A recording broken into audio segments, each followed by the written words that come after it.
this, just need to remove the pin from where it locks in and move it back. And now I can get to all of the bolts.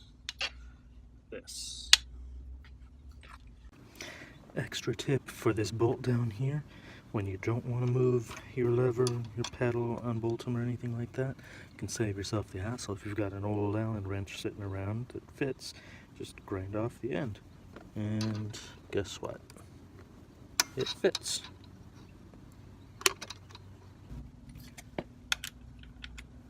And I've already drained the oil out of this. You want to do that first.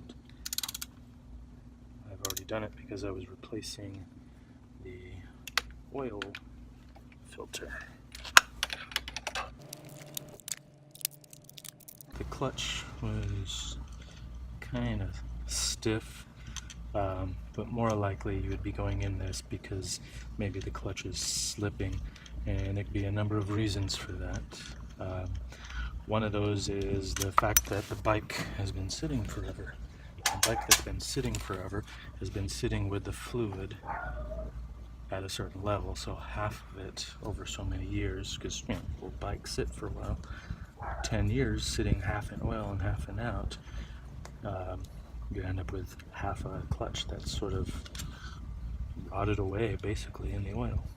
And another is that people put in the wrong kind of oil, because a lot of the synthetic oils nowadays, not all of them, but a lot of them, they don't have the right mixture. They don't have zinc in it or whatever it is that is necessary for a friction situation when you have a wet clutch.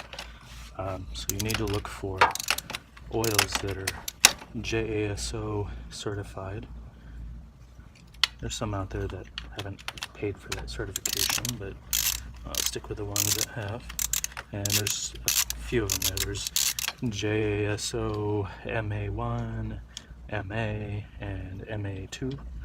I don't believe it really matters, just make sure it's JASO certified for motorcycles. And that lowers the chance that you'll have a slipping clutch. And one thing you'll notice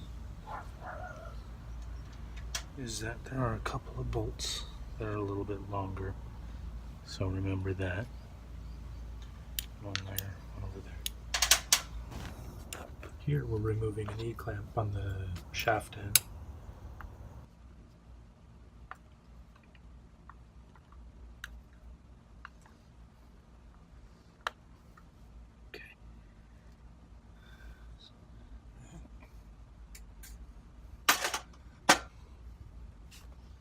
There's a spring there, right? Goes over.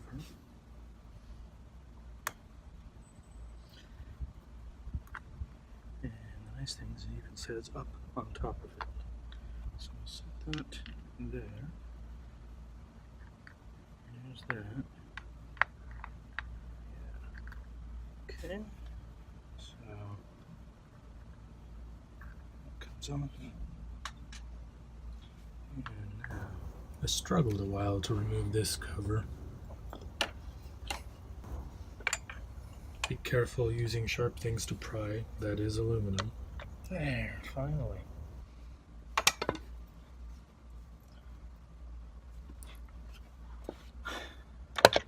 Sheesh. Alright.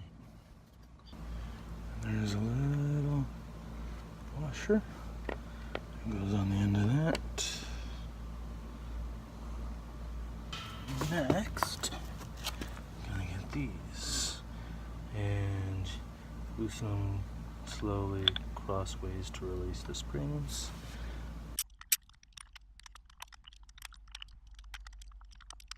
Loose. So here comes the spring, and there's the nut, and there's a washer that goes underneath it. And there you go. One.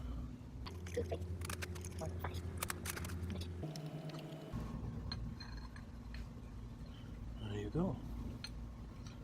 And there's a little wafer bearing, and there's a washer goes on that side. Alright, so that's how those sit, and we're going to replace those.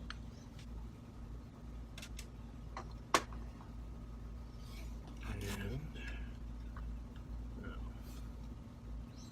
these out. Best practice, keep the plates in order. Now, next step, it'll be hard for me to show this, let me get you in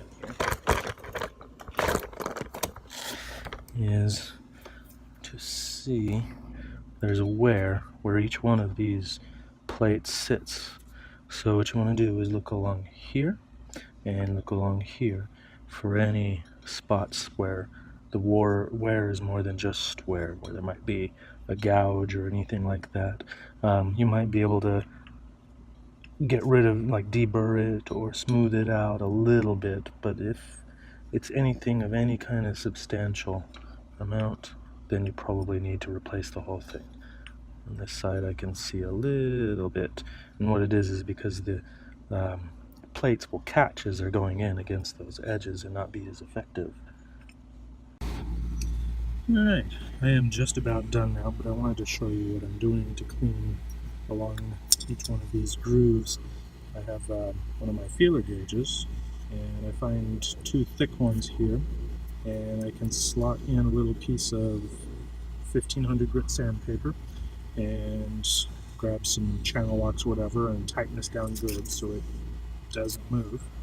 And once you've got that in there, and spray a little WD-40 on there, and just go along, follow the edge, and go until you see the grooves or notches are gone, and keep on going around. You'll be able to tell the most important side is the one where the grooves are deeper, because that's the way the transmission will go. So I'm seeing a lot of them on this side, and you can probably take this and run them along this outside one as well here. Might have to flip this around, but just to give you the idea, so you go along there.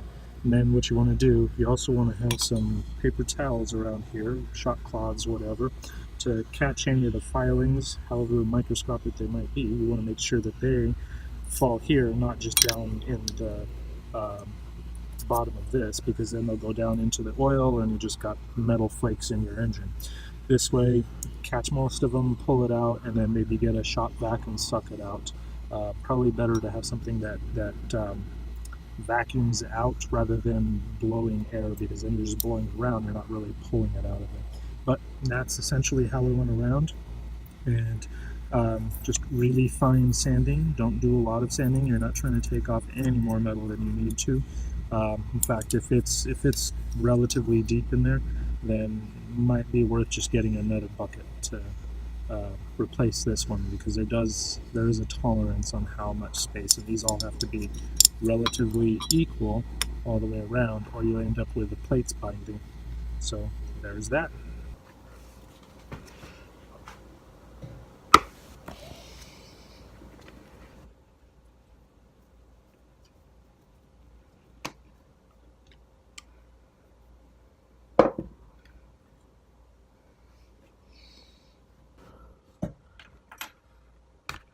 There we go. And there we go.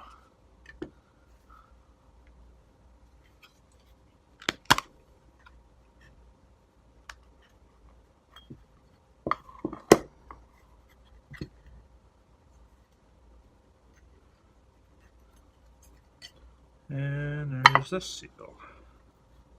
Okay. Time to get the old gasket off. Used a bit of cleaner and plastic razor blade and clean that all off. That's what you want to do since it's aluminum. Next up, the pivot shaft. And you're going to want to go on the forums and read everything you can find before you go into this, because depending on your bike, the books got this wrong. There are parts that are in completely different spots, reversed around, depending on which bike it is. I'm not going to remember. I have this is for a 750J, and I believe this one is pretty much like the diagrams. I think it's a smaller CC engines that have some differences. But we're going to go ahead and start taking this off.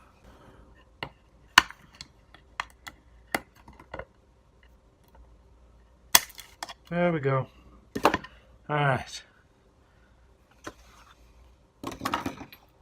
So, C-clamp, washer,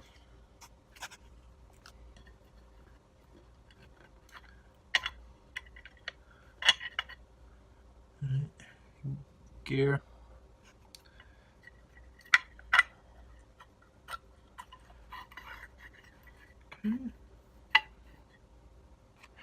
there's your shaft, and you can see inside of there is where you've got a little roller bearing and a second roller bearing.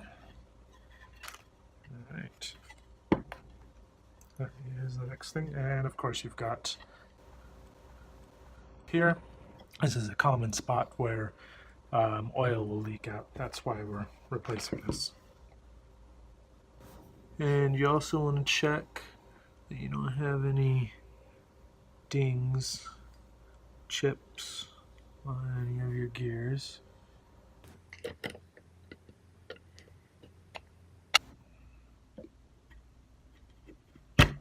Hey! There you go.